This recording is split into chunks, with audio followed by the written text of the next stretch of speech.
Hey guys, my name is Sal Shakir, and my story is a little different than most.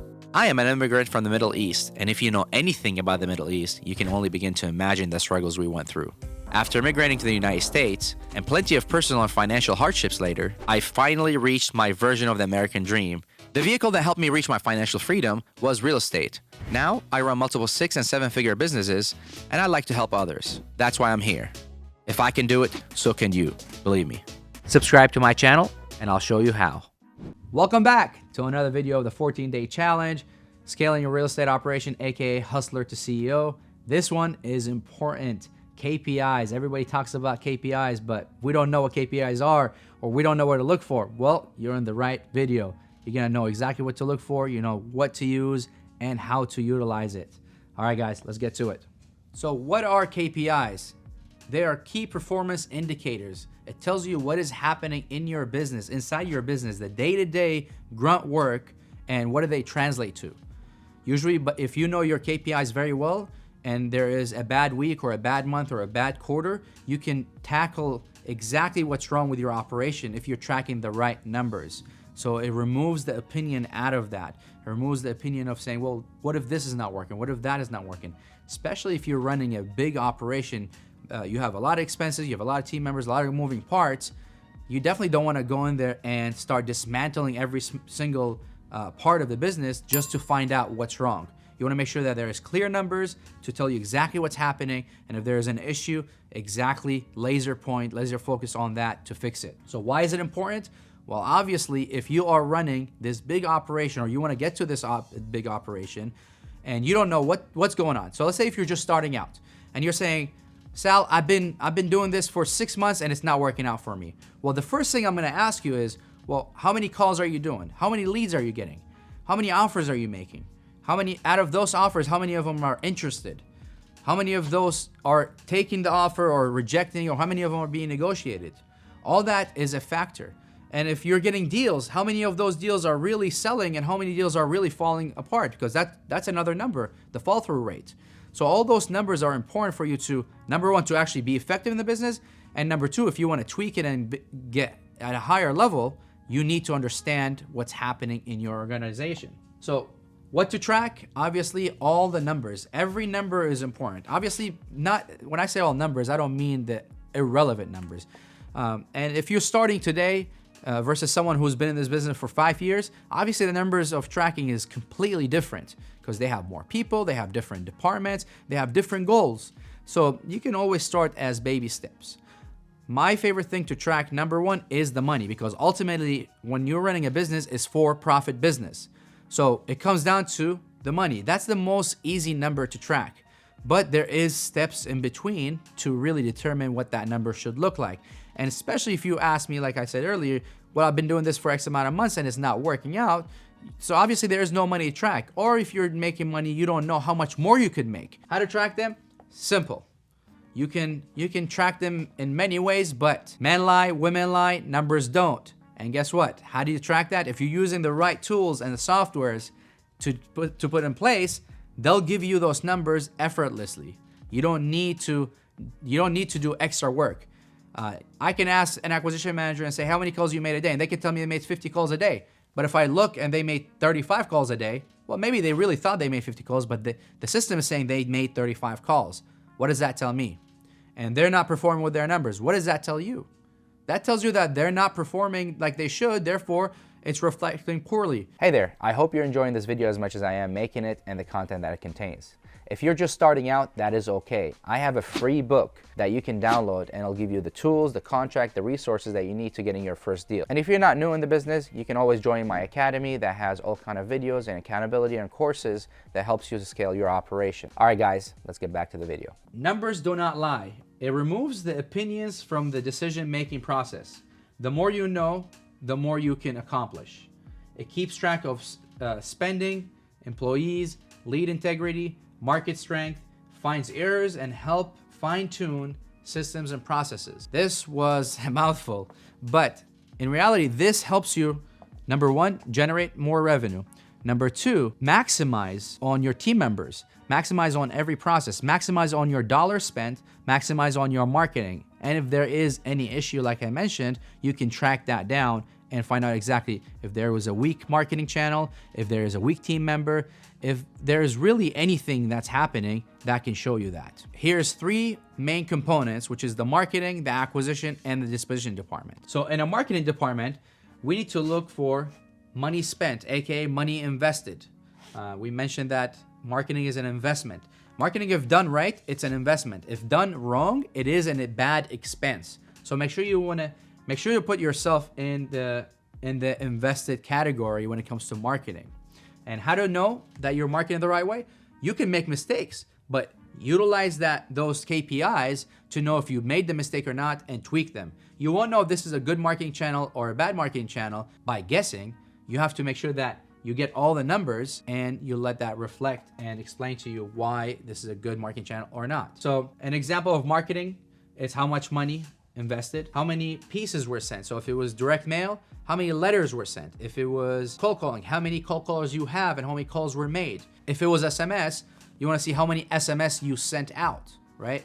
And third one is response rate. So if I sent 1,000 pieces of mail and I got 100 calls back, that is at a 10% response rate. And if I sent 10,000 and I get 100 calls back, that's at a 1% response rate, right? So you need to make sure that you know what you spent, what you sent, and what you got back response-wise. If you've gotten deals, what is the average deal size for that marketing channel?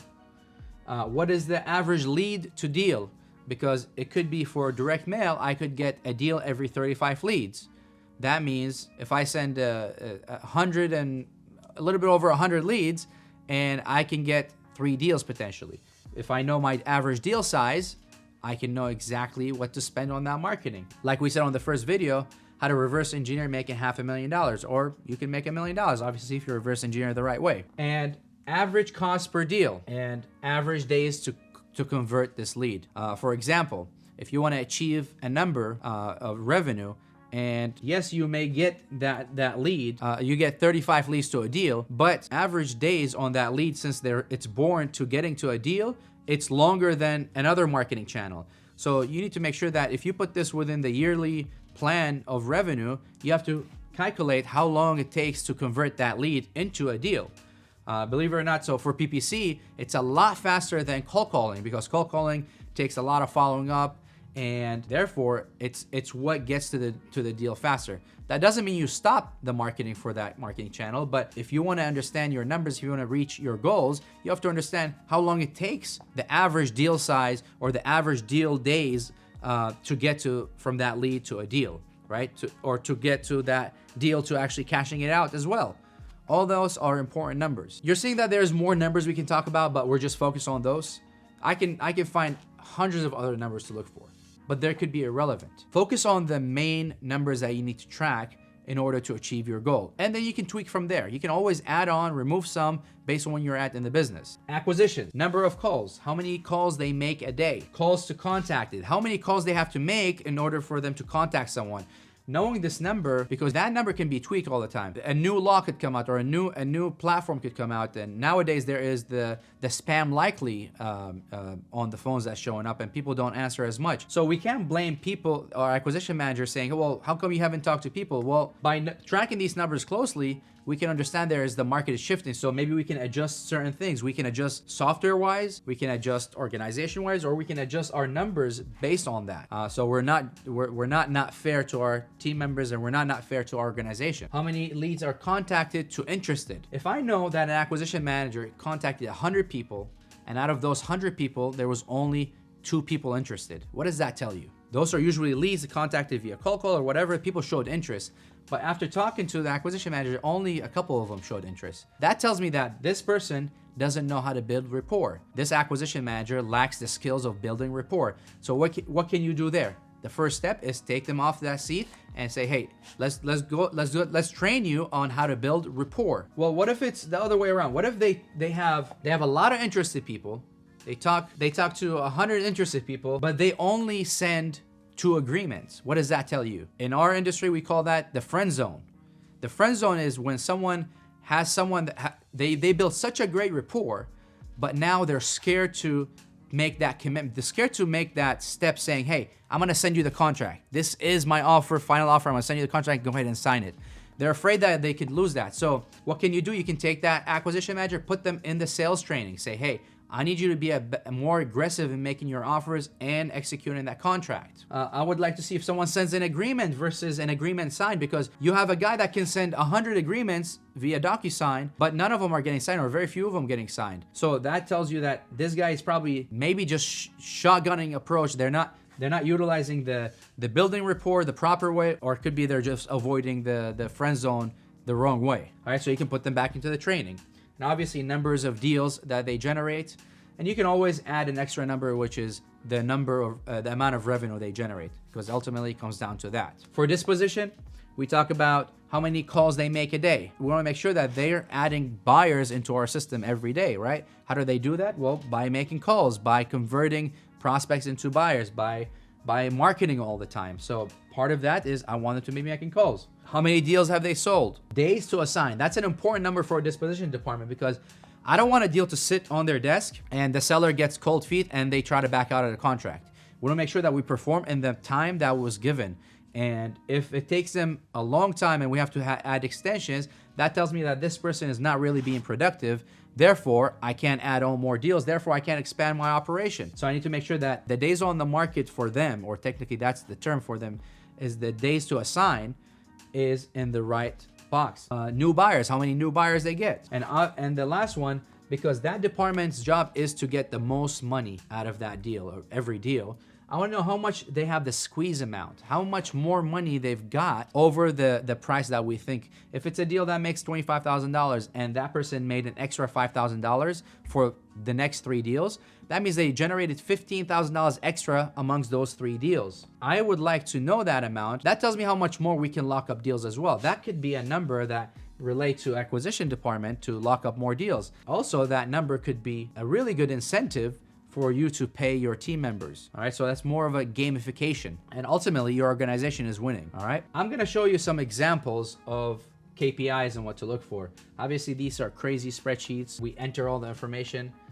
This is just examples. So the year-to-date revenue, year-to-date marketing expenses, and the profit, and then how many deals were closed, average deal size, and how many leads it took, and obviously the marketing channels, the marketing budget, and actual marketing versus the budget that we put for our company.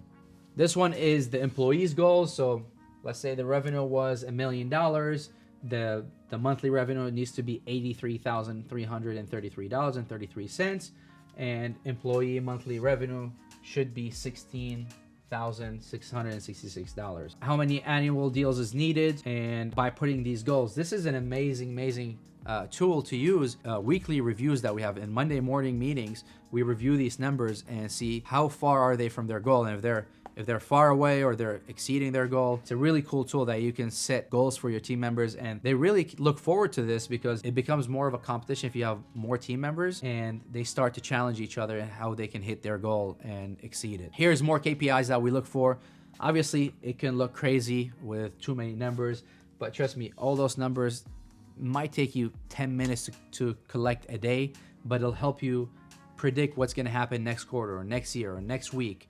All that information can help you grow your organization. Here's another example of the goals, monthly goals to deals, and it shows the team members if they hit their numbers or not. And if you're looking for those KPI sheets, and you can make your own obviously, but if you want some easy access to them, you can go to investorautomation.com and download those spreadsheets and hopefully grow your organization the way you should be growing it, by tracking your numbers, by putting the right people in the right place, and by holding those meetings and reflecting on those numbers and tweaking your organization to perform at optimum capacity. All right, guys, hopefully this was informative. Make sure to like, subscribe, and comment, and turn on your notifications, and I'll see you in the next video.